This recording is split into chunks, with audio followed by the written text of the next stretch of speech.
Welcome to another episode of Game Boy Roulette, where we take a look at randomly chosen games from the Game Boy library.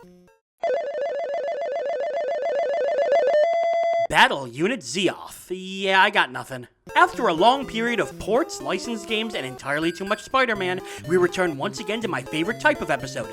Games I've not only never heard of, but cannot even begin to guess what they're about. When you see the title Battle Unit Zeoth, your brain conjures up 100 different images. And let's be honest, all of them feature giant robots. And one thing that makes this game even more exciting is that it never got released for any system other than the Game Boy. That's right, we're dealing with a Game Boy exclusive. Those always get me extra excited, because it feels oddly special for the system. The Game Boy always had to share versions of games and IPs with bigger, more powerful consoles, so having a little game all to itself just feels nice. The developer and publisher of the game is one we've seen a few times on Game Boy Roulette, but is worth talking more about. Jaleco. Originally founded as Japan Leisure Company, hence Jaleco, they had a varied library of releases, both published and developed. Whether it was a driving platformer for the NES, an SNES wrestling game, a GameCube billiards game, or even my beloved PS1 classic Tetris Plus, Jaleco never stuck to one genre for long, and their Game Boy library is a perfect microcosm of the company.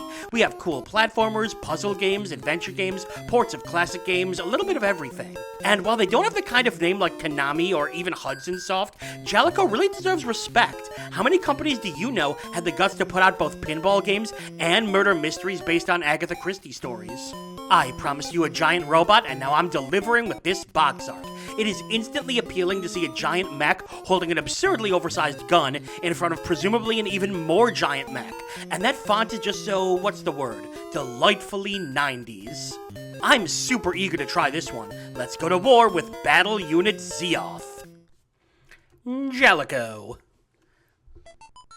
Ooh. Battle Unit Zeoth. That's a cool logo. Whoa. Oh, this music is building to something awesome.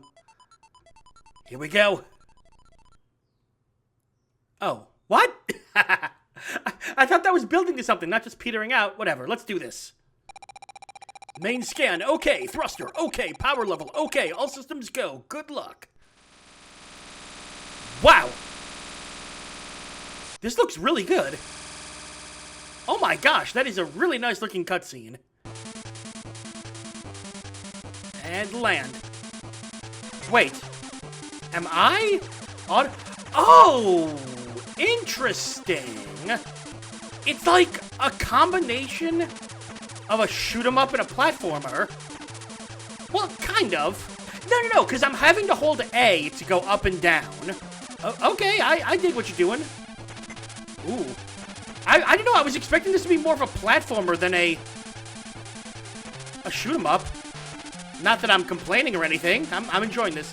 It is giving me hardcore vibes of a game I used to play a lot of called Sidearms for TurboGrafx.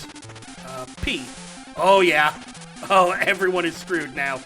Good music, too. Wow, this is already quite good. But now the question is what kind of variety we're going to have, if any. Also, the most important thing of shoot-'em-ups is what the bosses are like. Everyone knows this. This looks like it's gonna be a boss. Oh my god, it's a giant tank. Ow! Oh no.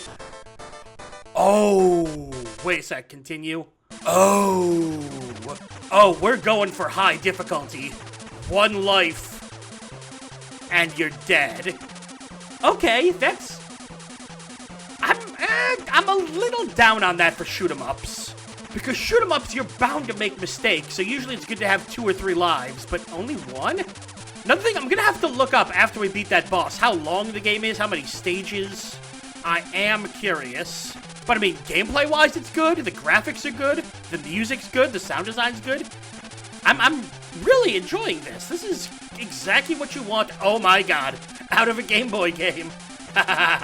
Everyone is so screwed, look at this. And I guess theoretically I can just do this, right? But it's, whoa, more fun to go up and down. Ow. Alright. This time I'm prepared. Oh, wow. Okay. Try to avoid those. Now it's going to do laser, missile, laser. Ow. There we go. Solid explosion effect. Stage 2, any different? Maybe? Wait a sec. Oh! Oh. Okay, good, we started okay. It doesn't put you all the way back. Yeah, this one is a little more platformer-esque. This level, we're going downwards. So there's some variety, too. It's difficult, but not too difficult. It's fun. The bosses are cool. Well, the one we looked at, anyway. But I have to check one more thing. Okay. After looking into it, we do have one other issue we have to discuss. Well, first off, let's see this awesome boss. Oh, it's a big thing. So the issue is, this game is only 5 stages long. You can beat it in about 15 to 20 minutes. It's a very short sit. And part of that probably has to do with the fact that the game came out only about a year into the Game Boy's life. So while it is fun, it's also gonna be insubstantial if you're looking for a big, meaty challenge. Oh, we're back to side-scrolling. Now, being a short game is not a deal-breaker if it's fun. And this one is. But it is something you gotta keep in mind. Also keep that in mind. That is an issue with early games in the Game Boy's library. They would be very, very fun, some of them, but a lot of them are so short. I mean, heck, one of the most famous Game Boy games of all time, Super Mario Land, is what, like a 20-minute game? It is absolutely designed for jump in, play it, and then jump out. You'll be done with it quickly. You know what it reminds me of? Tracks, which was that HAL Laboratories game that was really fun, but could be finished so quickly. Overall, though, I'd say it balances out into a pretty darn good game. Bit of an underrated gem here. Although, frankly, I can kinda understand why people would forget about this game. I tend to forget about things, too, when they only last 10 minutes.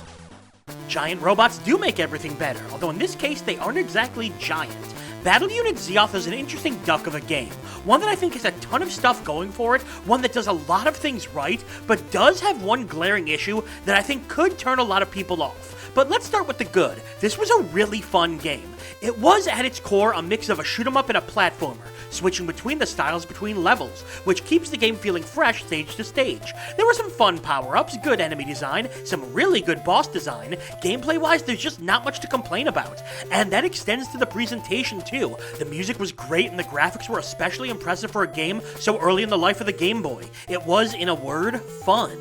The thing that I think could hurt the game, however, is the length, or rather the lack thereof.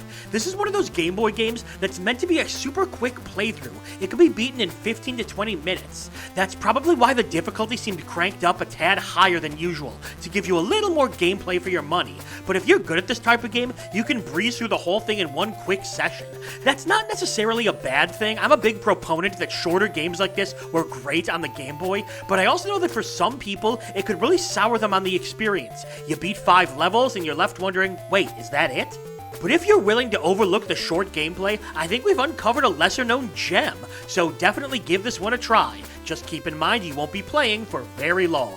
So it can sit proudly alongside the basketball, ninja, baseball, pinball, and adventure games Jellico released that year for the Game Boy. No, seriously, they really did a little bit of everything.